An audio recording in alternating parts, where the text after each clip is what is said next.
This is a byproduct from Kellogg's.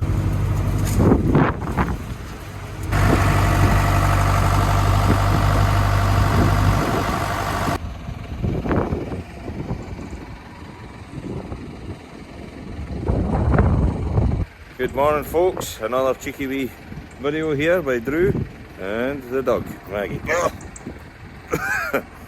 She's awfully good at that. Anyway, today I'm feeding the dry cows and the calving cows at the moment. I fed the 2 morning loads for the main lot, but I've now got these 2 loads to feed, so I'll just do that now. Not an awful lot's been happening. I've been fencing a little bit with a post chapper there, putting in some strainers down the road at the other farm.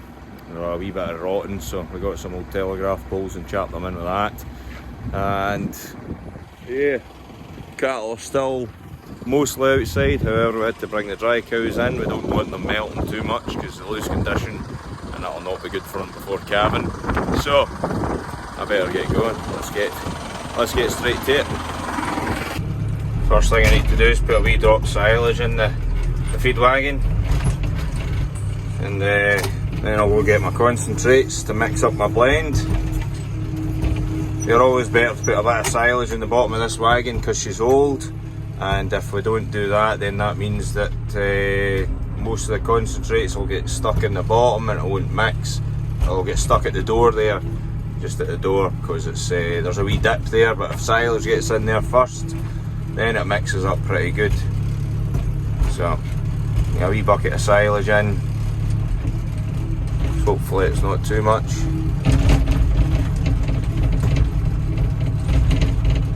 Right, that's roughly 500 kilos, that'll do. Calving lot's not got that many in at the moment, so I don't want to overfeed them, then the feeding will go off in a couple of days time. You want to make the best use out of it all, so sorry, I'm just driving about with one hand here. Well, I only had 500 kilos in the bucket anyway. Right, so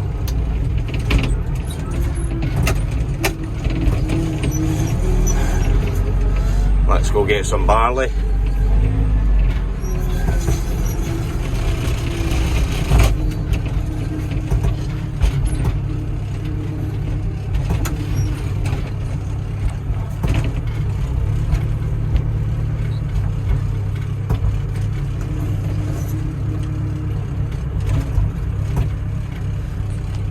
Not too much. I'll go weigh this.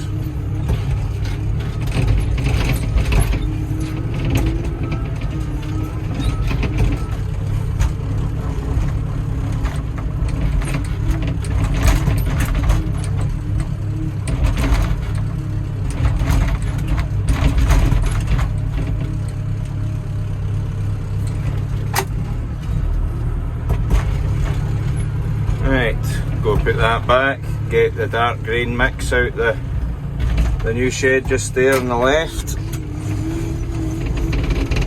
Well, shed's now 2-year-old or something like that now, but still new to us.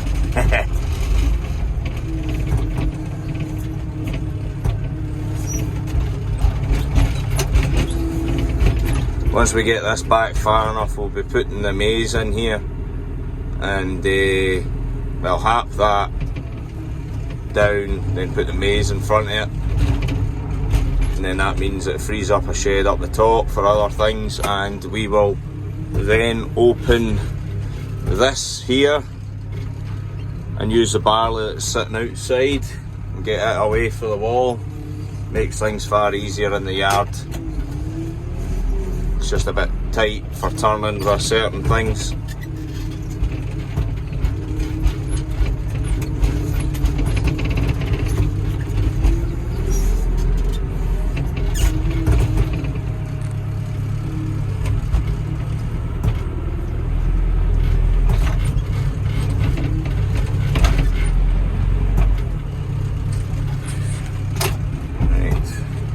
It's roughly the same amount of barley. It's roughly the same amount of this putting in the wagon as what I did with the barley, so I'll go put a wee skiff of that in and then I'll go get the minerals.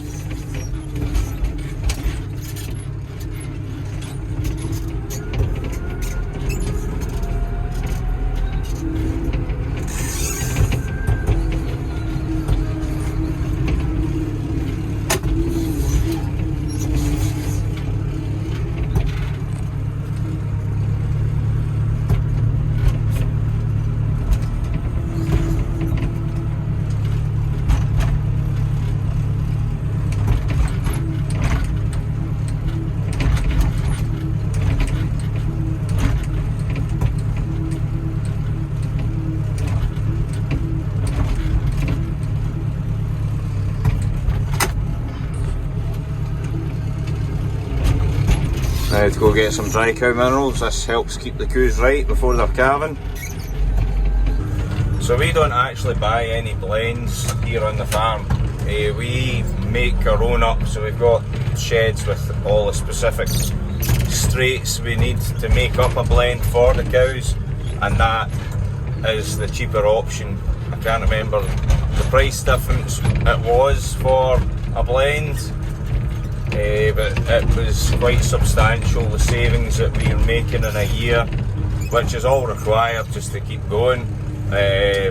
It's definitely worth doing this, even though you're driving around the yard a lot in the morning to make up the loads, but it's definitely worth doing that than buying in a blend and not saving some money and putting it into other things.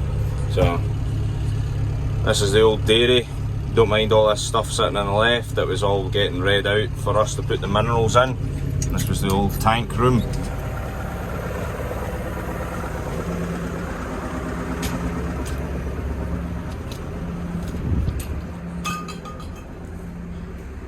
Still see the old pipe there, that was what used to put the milk in the tank, and the door that went through into the dairy. That's now the straw lot for the main milking, well, for the new calved cows. And this was Dad's old wheel with all the cow numbers on it. So you would say dry off, you know, your wheel was quite a good idea, you know. Dry off period, milking period. I can't remember what the rest was, but it's now all done by computer. But that was quite handy for the small herd that they originally had. So I'm going to be putting some of this in. So this is kind of fish oil. And it's really good for the cows. Helps their fertility after the calve. And oh, there's one. And we're going to be using some of this Mega Start dry cow mineral. So put it in the bucket, pour it in. There's Maggie, let's see what she's doing. Sitting in my chair, wee tat. Right. So not an awful lot of minerals. There's not that many cows in there, but it's just enough, quite strong. And then we'll put it in the wagon.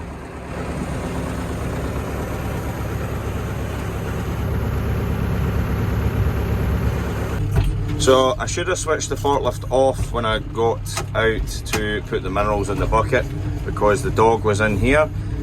Before anybody says so in the comments, I should have thought about it. However, the handbrake was on, and when I put the handbrake on, the dog, if it knocked it in gear, it would start beeping at me. And it doesn't actually go in gear until the handbrake is off, and because it was on the ground, this wasn't actually going to get knocked and flatten me, so that was okay. However, every time I do get out the forklift, if I'm working on a bale or anything like that, the forklift does get switched off. So that's the minerals in now, so I'll go start this up. And I'll just top it up to just under a ton, and then I'll go start it up, and I'll show you the 4 augers working to mix the wagon. It's pretty cool. The old Dutzes are funny. Their handbrake doesn't look like a handbrake, but the PTO sure does look like a handbrake. That's the PTO.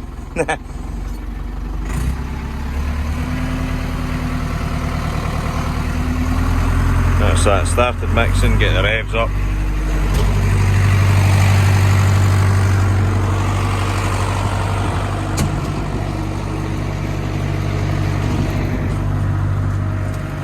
Very old wagon this, but she still does the job. Just has her niggles because it is an old wagon.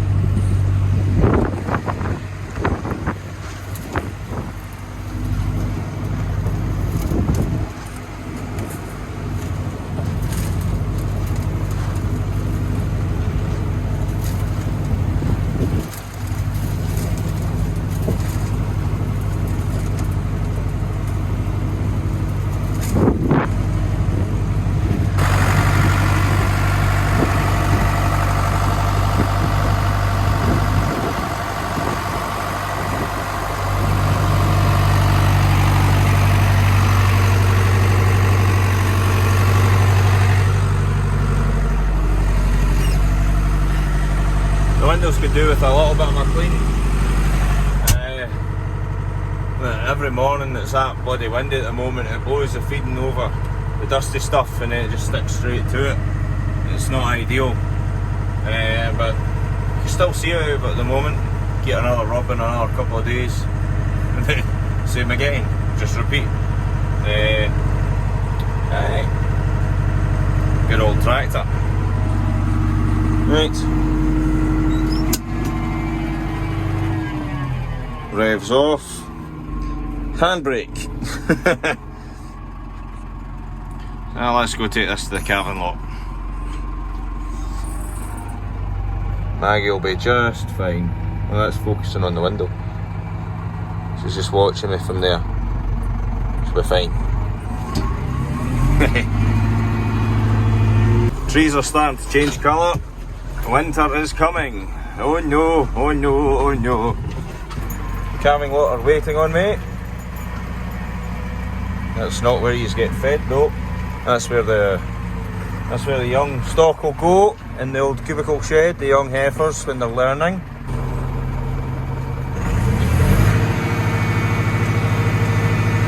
Get this thing into low box. Get the PTO going.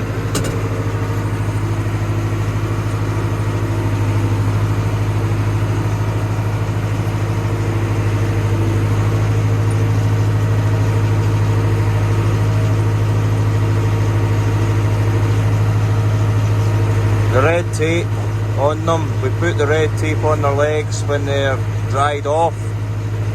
That way when they calve, we know that they've been recently dry. You can milk them a few times into the dump bucket. Check to make sure they're outside their calving date for their withdrawal for the dry cow tubes that we put in them to stop infection. Just to make sure no antibiotics end up where we don't want them to end up. And then once they're past the withdrawal period, we'll take it off. And no harm done.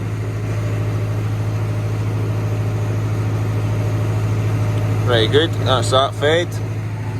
Now for the dry cows.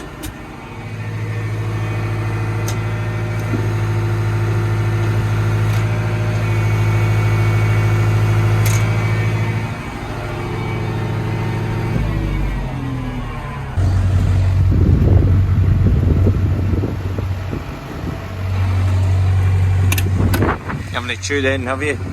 Eh? Get back in there.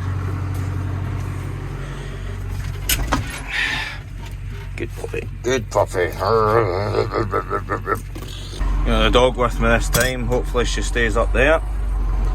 So, got to reverse round into this shed on the left here. Feed this.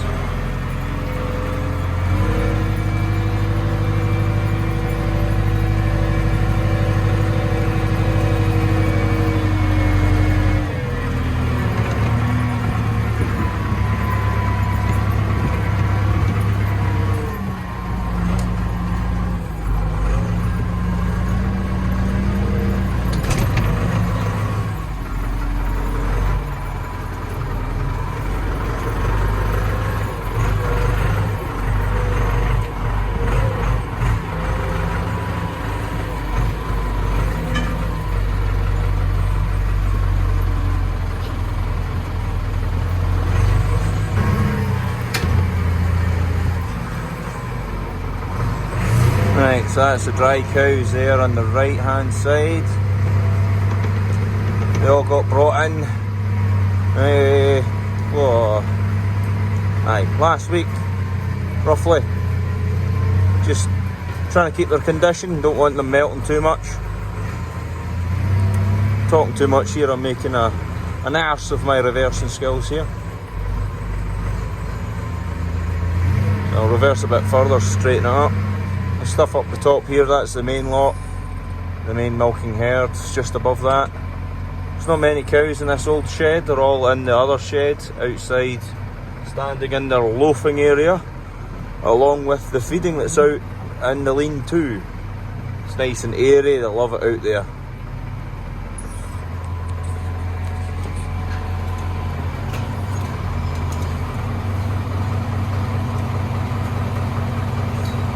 Pulling the lever the wrong way, what am I thinking here?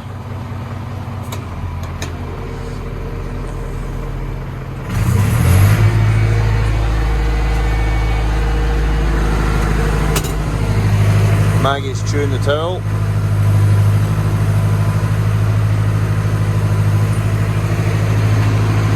Sometimes the side door doesn't open properly.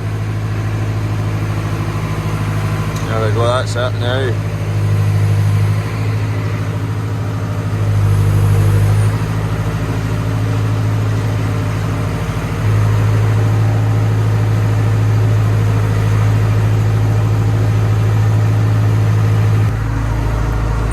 That'll do them a few days, so that's pretty good.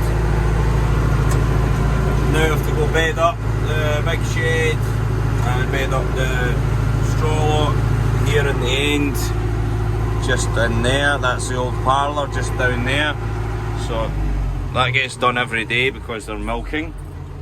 Quite comfy there, lass.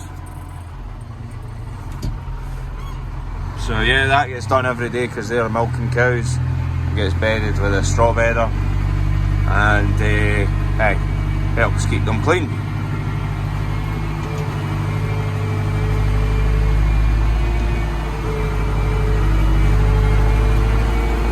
So just need to take the net off that, put it in the bedder and bed up the new shed here. And then, as I said earlier, the new calved cows. So yeah, so that's all I've got left to do this morning. So I'll go do that. However, first I'll show you this. So this product here. This is a byproduct from Kellogg's. So that's maize that they've used, and this is what they've got left. So we're feeding it to the cows. You know, it's like as if they've, well, Father said they've taken the starch out it. Well, it's obviously used in their cereals and that, but we're now using it for the cows. So in order for us to use it, we have to, so say we feed a kilo of maize, we have to feed 0.9 of a kilo. So 0.1 of a kilo less of this. So whatever they've done, I think they've cooked it, dried it out, made it more dense. So for whatever reason they're needing it for, and so it's quite highly concentrated stuff. So we feed 500 kilos of it normally. So it's now down to 450. So 50 kilos less overall. So yeah, that's we're feeding that to cows. What would you do with it? We've got the big M inside the straw shed here, the wharf and the 148. But at least she's inside. Already can't wait to get her out again next year. That was great crack. But I know, I just had to show you that because I thought it was interesting that that's came out of Kellogg's. So, right, we'll get this net off and then I'll bed up. As you can see, it's been quite wet. Not ideal. But it is Scotland and it's coming winter now, so that's just one of these things. But aye, what can you do? Anyway guys, thank you all for watching. I hope you all enjoyed, and I'll hopefully have some interesting content for you soon. So please like and subscribe. We'll see you next time.